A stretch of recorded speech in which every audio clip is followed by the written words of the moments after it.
By the way, Stevie Wonder, and those of you who are too young to know who he is or too old to remember who he is, um, he's a blind man, a blind singer. And I think most people know who he is.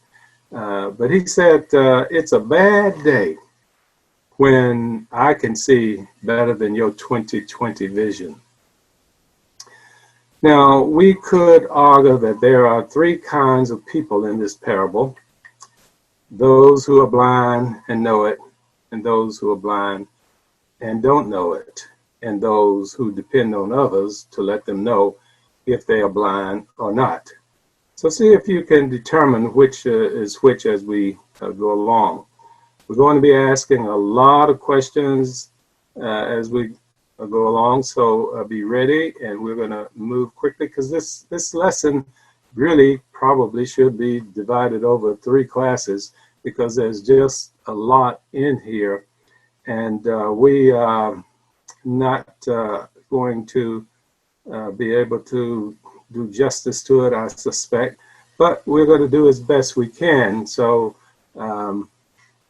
be prepared. Now, if you'll turn to John, the 9th chapter, we're going to read that chapter, and as we read it, we're going to try to read it in a way that it would have handled, been said as they were going through it. So, John chapter 9, and starting with verse 1. As he went along, he saw a man blind from birth.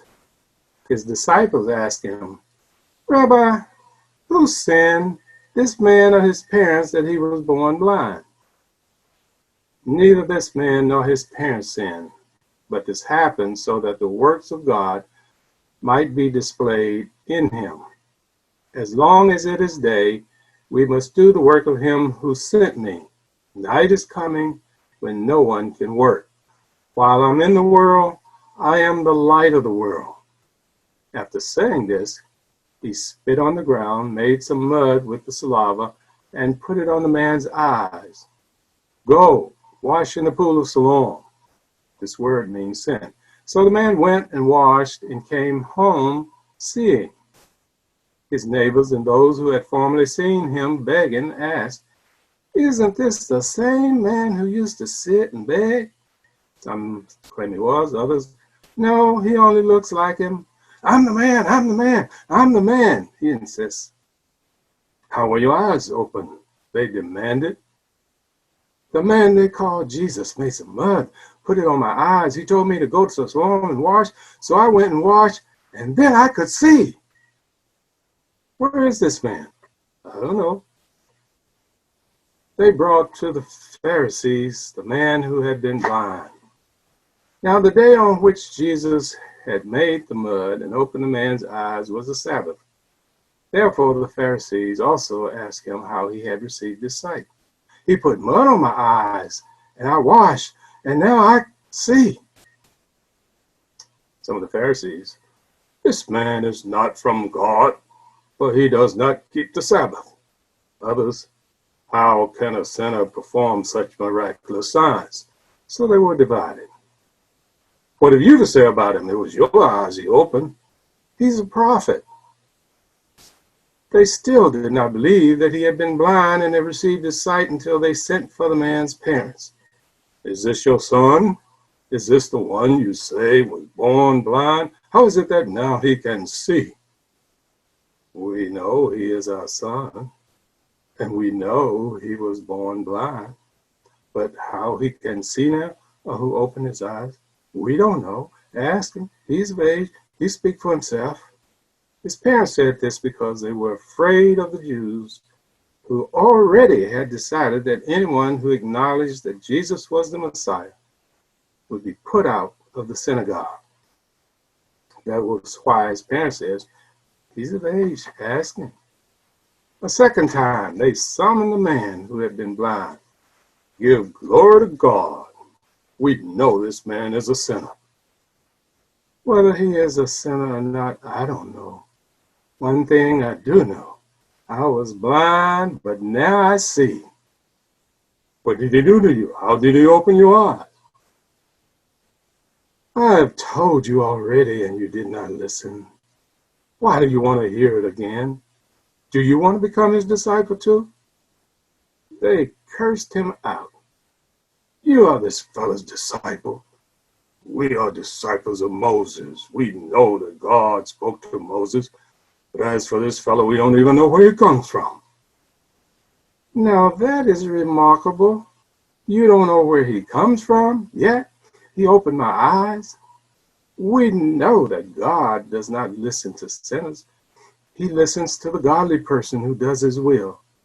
Nobody has ever heard of opening the eyes of a man born blind.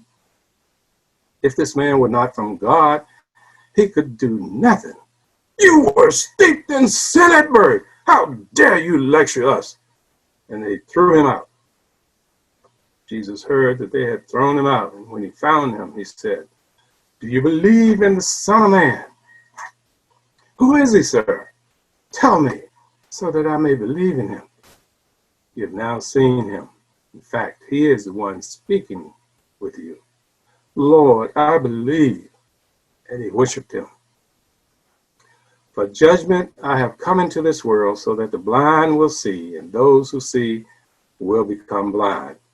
What? Are we blind too? If you were blind, you would not be guilty of sin. But now that you claim you can see, your guilt remains.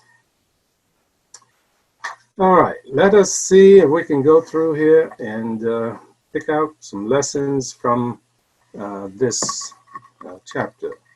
By the way, if you have any questions or any comments that you want to make, speak up because I can't see you and I can't see your hand if you raise them. And so start talking and I'll be quiet and let you ask.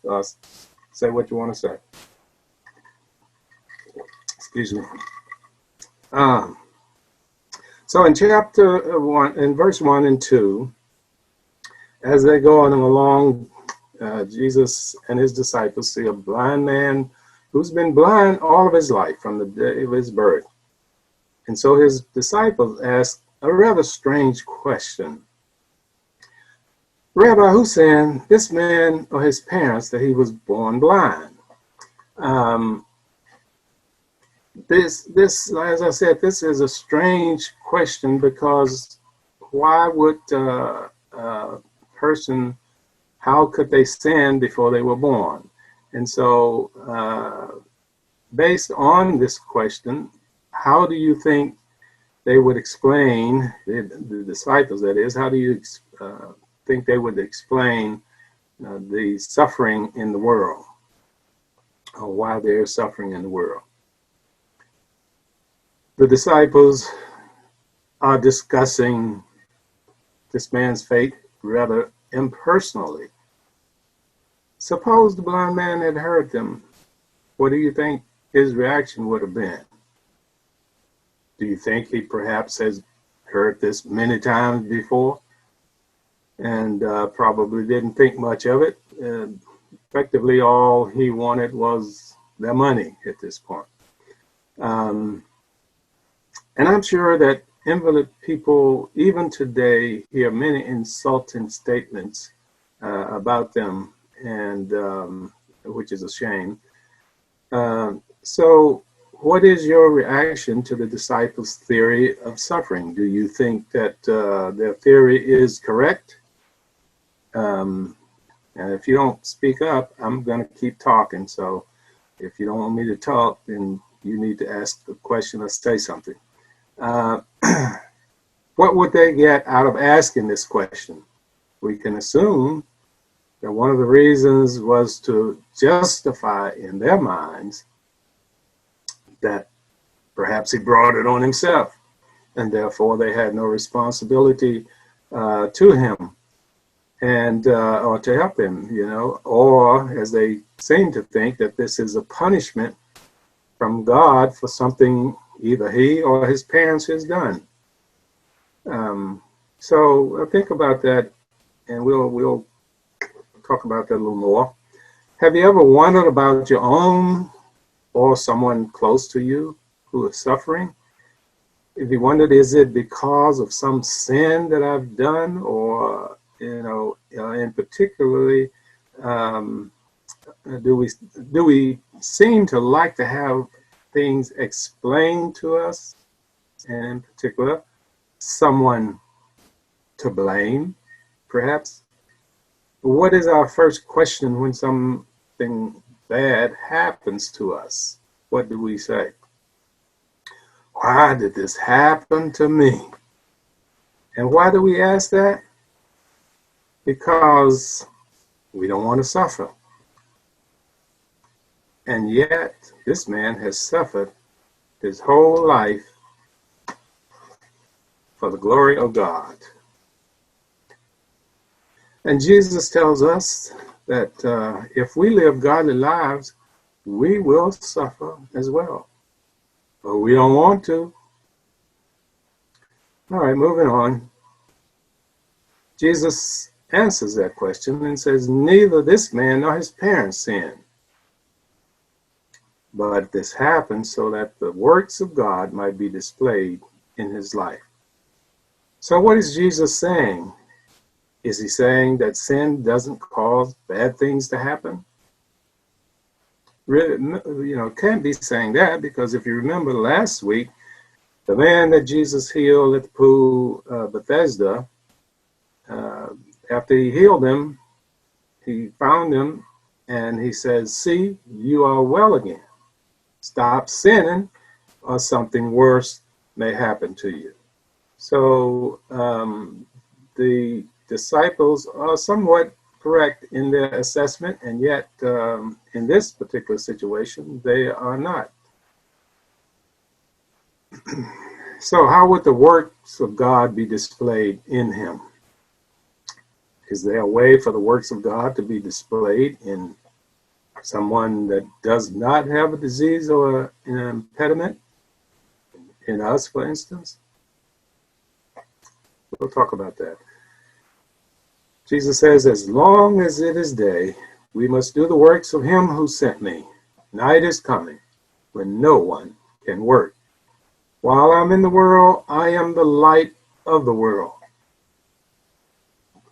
So these two statements by Jesus tells us something. And we should think about our lives in this respect as well.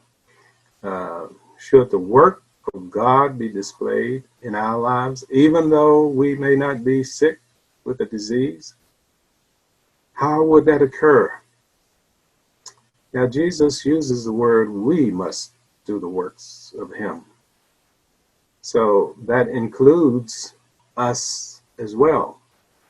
He also says that while I'm in the world, I am the light of the world.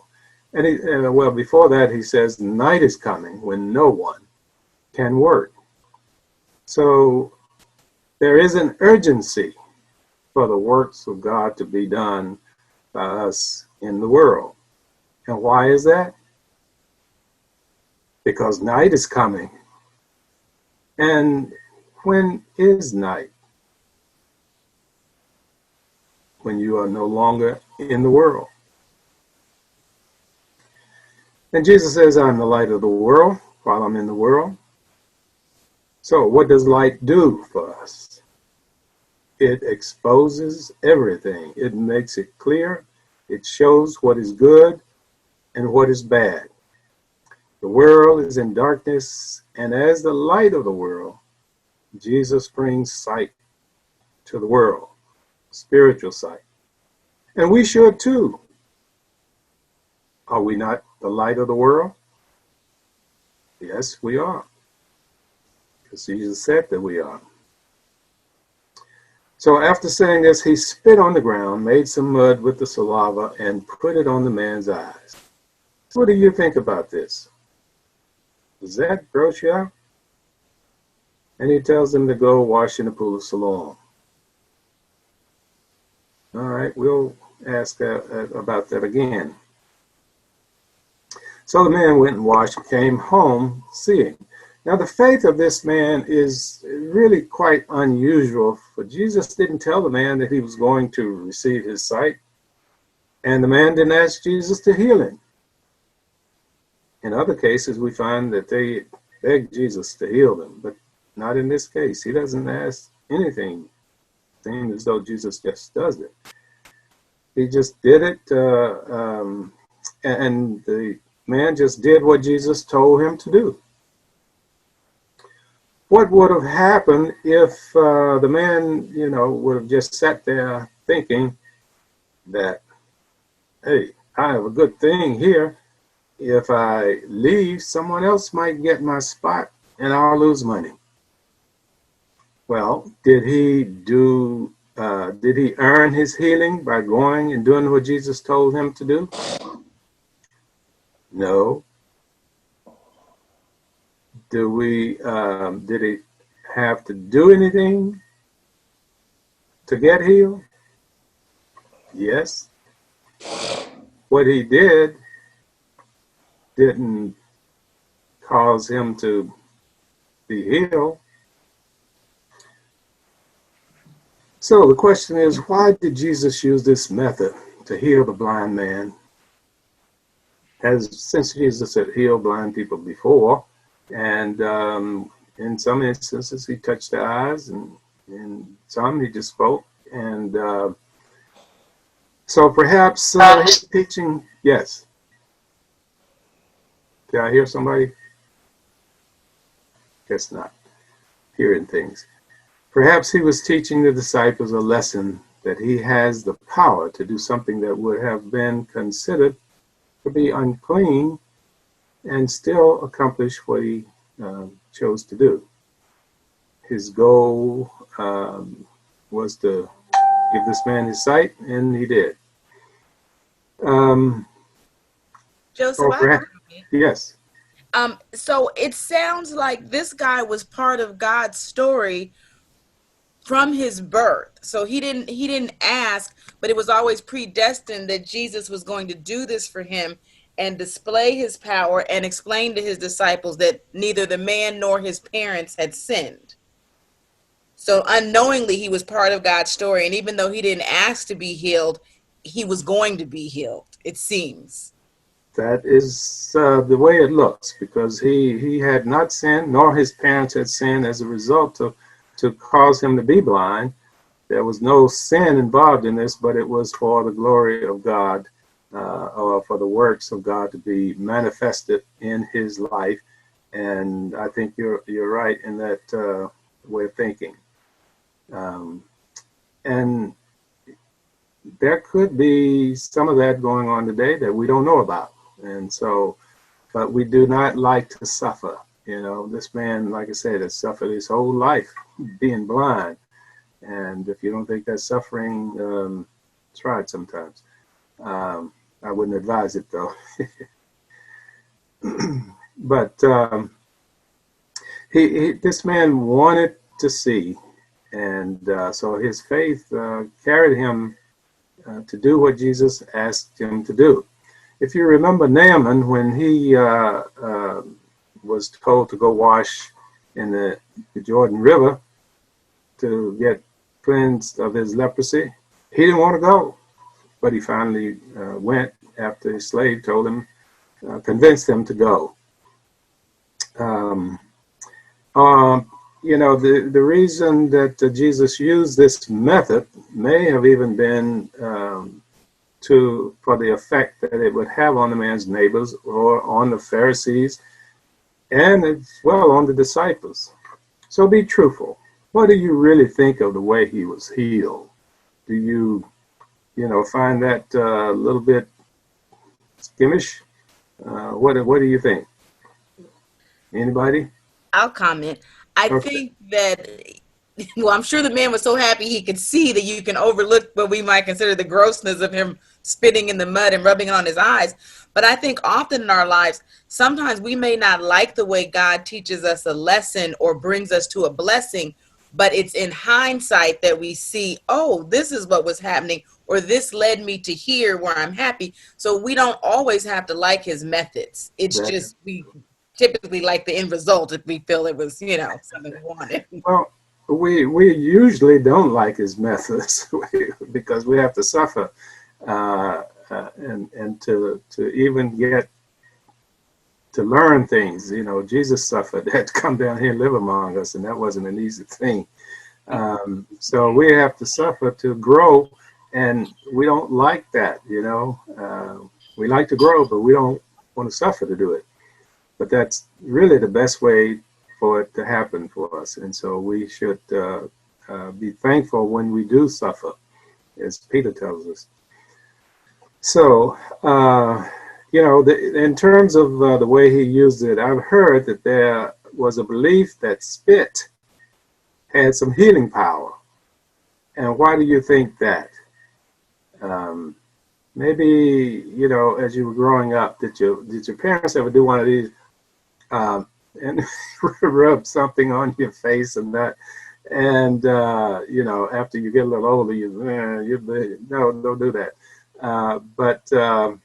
Or when, you know, you get a bruise or something, and little kids will say, "Well, kiss my boo boo."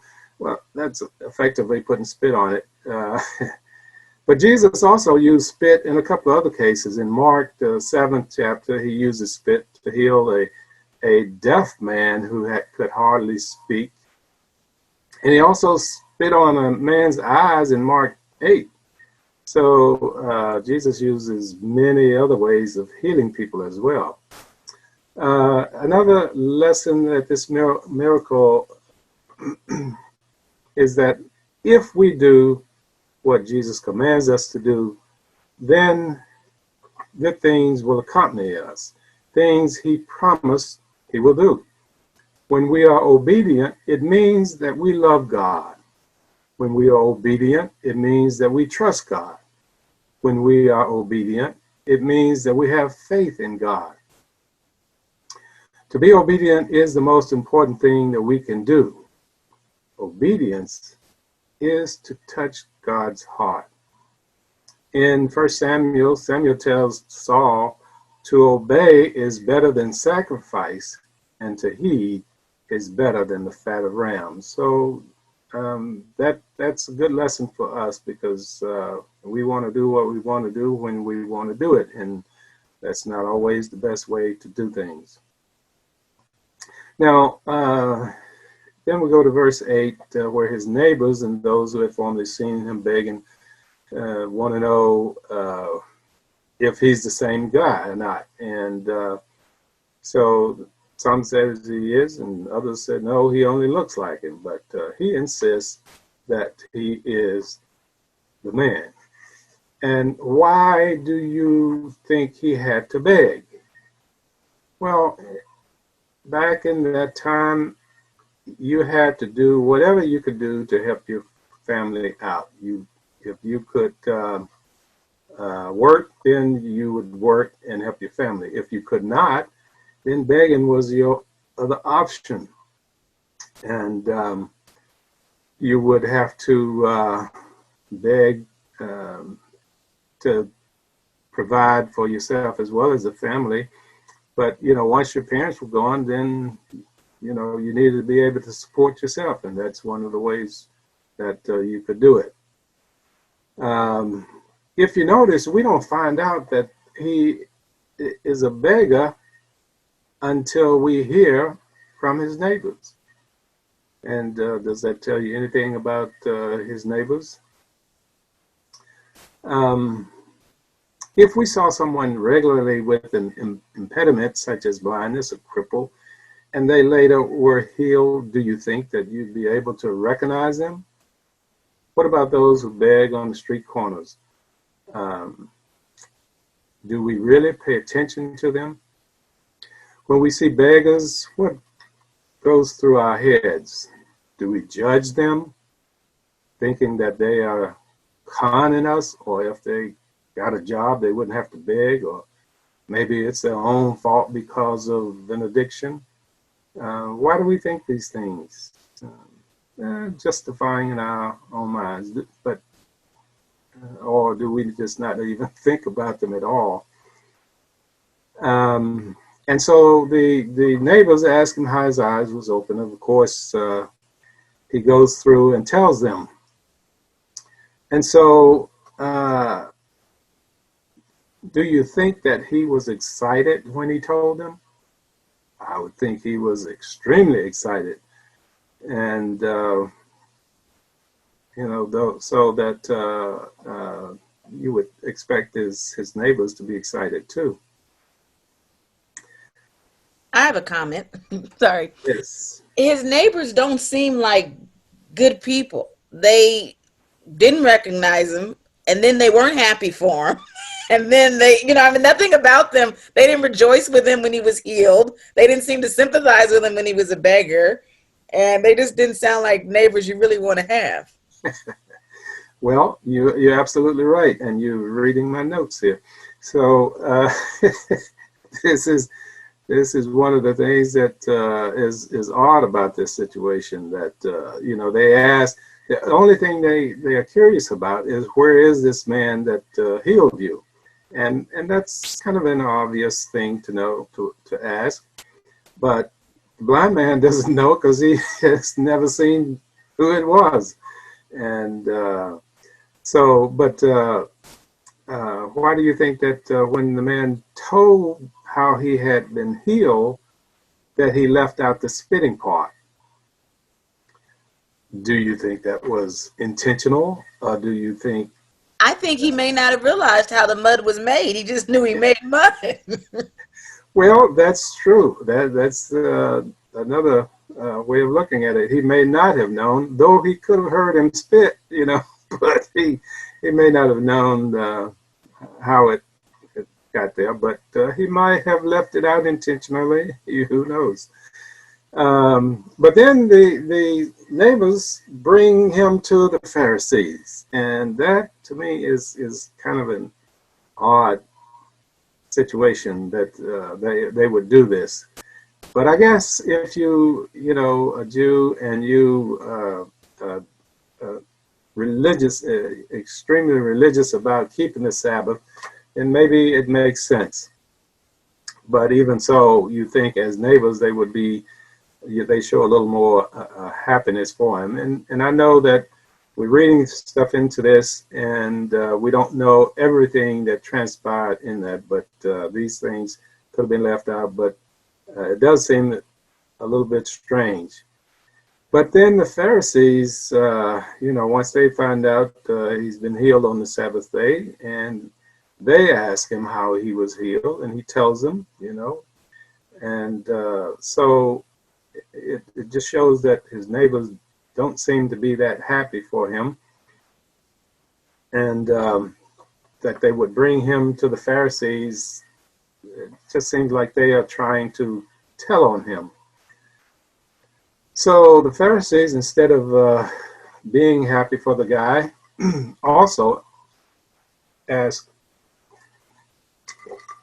the man talk about the one who healed him, and saying that this man is not from God, and so we got to move, because we got lots more to go, and we want to quit on time as best we can. So they some of them think that he's not from God because he doesn't keep the Sabbath. Joseph. Yes, ma'am. I was just thinking that, this is if I saw somebody that was all of a sudden seeing, I would wonder how it happened. And, I'm sure they were confused about it. And it seems like maybe they weren't turning him in, tattling on him, but or trying to get him in trouble, but just going to people who were supposed to be their leaders and saying, tell us how this happened. And, of course, they didn't want to tell how it happened, but... Yeah. But maybe it wasn't so much on the neighbors as just confusion. Well, you may be right. The thing that I see in this is that they took him to the Pharisees. Yes. And, so, and then it says in one version, it says they demanded to know how he had, how did you get your eyes open? They demanded this, So you may very well be right. But I would add they were more focused on that the Sabbath had been broken than on the blessing that he could see. Absolutely. And that had happened before. Yeah. And so, they were divided. The Pharisees were divided because some say it can't be from God, and others said, well, a sinner can't do this, you know. So, so the fact that Jesus is doing this should tell them something. And Jesus claimed that he is from God. So the fact that he can do these miraculous signs that nobody else is doing, nobody else has done, should be an indication that he is who he says he is. But obviously they don't necessarily see it that way. So what do you think about the Pharisees' response? They don't see Jesus as being a righteous man, obviously. So then they turn again to the blind man. So again, they, ask the blind man, how did, what do you think about it? And of course, the blind man has figured it out already. He's a prophet.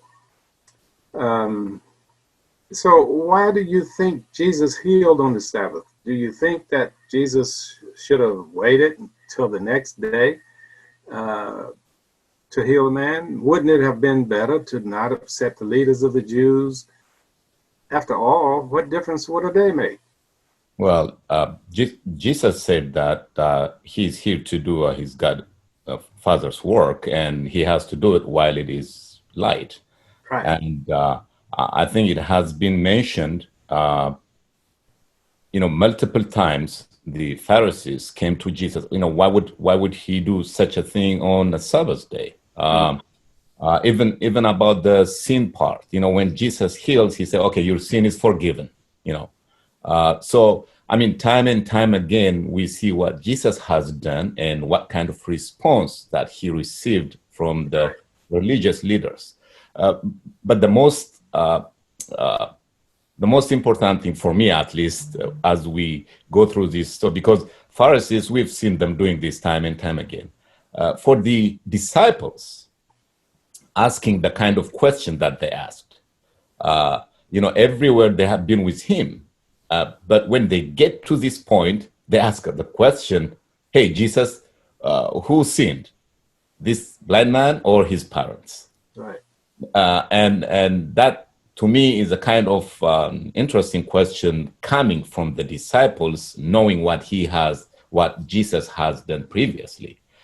So the neighbors, we can really speculate a lot of things about them, but I think if I were in their shoes, I would probably ask the same question, because I knew this man was blind, and all of a sudden this man, can see. And the debate that, is he the one? Is he not the one? Can happen because they have never experienced such kind of thing happening in their life, and also they are followers of the Pharisees who teach about these kind of things, and nothing should be happening on Sunday. So, for them to ask the question that, why he does this on the Sabbath, no surprise, they have done it before.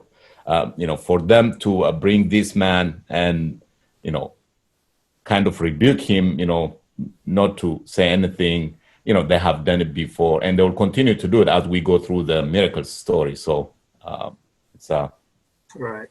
And Joseph, I totally agree with what Hoptu said with regards to the apostles' response. And to me, this story reminds me so much of Job, because when Job's friends come to him, their first assumption is that he must have sinned to cause all these terrible things to happen to him. And his friends are condemned at the end of the story for speaking for God, for making those assumptions. And it's just interesting to me that the disciples, their response wasn't, we know you can heal this man, let's heal him. It was, what did he do wrong? Why is he like this? Right. Thank you. But, if you also think of it, there were, and perhaps the reason the Jews were so concerned about this, because God had gotten on them many, many times about breaking the Sabbath day. And so this was instilled in them to the nth degree, so to speak. But yet they couldn't see what was right in front of them. And that's why, the blind man had his eyes open. Their eyes are still having a problem. So one of the reasons that the Pharisees did not see who Jesus was, because he didn't fit their idea of what the Messiah was going to look like. And so the blind man answer to their question tells about him that he has moved past that. The fact that he knows that this is a prophet obviously tells, lets them know that he knows more about who Jesus is than they do. And so let us, as we consider the Pharisees' response, let us consider ourselves in this situation, or not this particular situation, but other situations, because sometimes we are the same way. We cannot see what's right in front of us because we are so stuck on, our idea of what something is. And so they still did not believe that the man had been blind. So even though they have acknowledged that this is a miracle, they are determined to prove that it's really just a hoax. And so they ask the parents, they go ask the parents, and the parents say, yes, this is our son, and he was born blind, but we don't know anything else. And so the parents do this because they are afraid to be thrown out of the synagogue. And that means that they would be excommunicated effectively, not only from the access to the religious activities in the synagogue and even in the temple, but also from Jewish business and social life in general. So the parents, they love the praise of men more than the praise of God. And let us think about ourselves in this same situation as we look at things that we do. And so they asked him a second time to try to find out, or they put him on the oath in effect. So, and this give glory to God is in effect saying, swear to tell the truth, and so they said, we know this man is a sinner. And the man says, hey, whether he's a sinner or not, I don't know. One thing I do know, I was blind, but now I see. And so we see that the blind man, or the man who was blind, is growing in his faith. And so they try to put more pressure on him. And so they ask him, well, what did he do to you? How did he open your eyes? And since they didn't get the answer they were looking for in the beginning, they put more pressure on him, and so that he will, if he varies in any way about how it happened, then they can say, oh, you lied. But the man ain't having none of that, He's telling it, he said, look, I told you already, and you didn't listen. Wow, our time has gone by, and we still have lots to go. But we'll try to wrap this up in the next couple of minutes. And so we see that the man is growing in his faith. He said, I told you already, and you didn't listen. Do you want to become his disciple? Well, when that happened, they just get mad and curse him out. Have you ever been cursed out? I think I have a few times. It ain't a good thing. I don't remember it so well, but it ain't something you wanted to have happen to you. This conversation is getting into a high octane discussion. And so they ask him, well, what did he do to you? And, what, and we know that this man is not from God, and we don't know where he comes from. And so the man really just kind of steps his foot on their necks because they say a dumb thing. He said, that's remarkable. You don't know where he comes from, yet he opened my eyes. And, nobody has ever heard of anybody opening the eyes of a man born blind. And you have to admire the man's tenacity. He is not backing down one iota. And so do you think that God is helping him along? I believe so. Joseph, Yes. I had a couple of comments.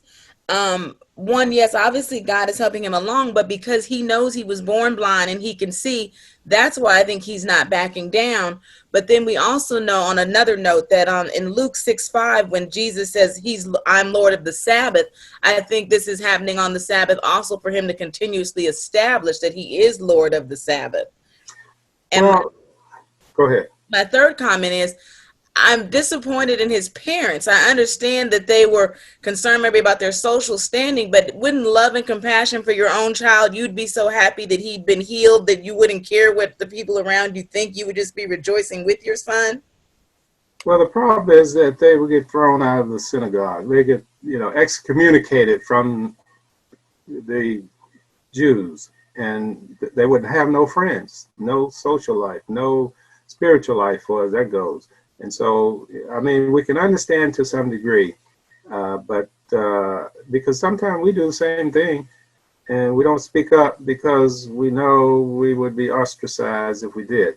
So we have to admire the tenacity of the men, and this is a place where God's work is being displayed in his life. And so they, throw him out of the synagogue, and we're going to jump down toward the end here. And so we find that Jesus hears that they have thrown him out, and so he finds him, which means that, Jesus looks for him. And then Jesus asks him if he believes in the Son of Man. Now, this Son of Man thing comes about, Jesus refers to himself as the Son of Man, but above that, you don't find too much about it, except in which book? Ezekiel. In Ezekiel, God speaks to him almost 100 times, calling him the Son of Man. And so this is something that he probably would have heard in Jewish culture, so that it was not something unheard of. And so he is readily willing to worship Jesus as a result of hearing this. Excuse me. Let's see if we can wrap this up in a minute here. Jesus then says, for judgment, I have come into this world so that the blind will see and those who see will become blind. So because Jesus came into the world and did what no other man has done, his action judges all people who choose not to believe in him. And the latter part of the statement is a warning to us to certainly think about the study, about and study the Word of God, constantly realize that we have our eyes open. And then the Pharisees get indignant with Jesus because he says that he come into the world to so that the blind can see and those who see he will become blind. And they ask, what are we blind to? And Jesus says, if you were blind, you would not be guilty of sin. But now that you claim you can see, your guilt remains. So if they were blind, they would realize it. Or if they realized it, then Jesus would be able to give them light.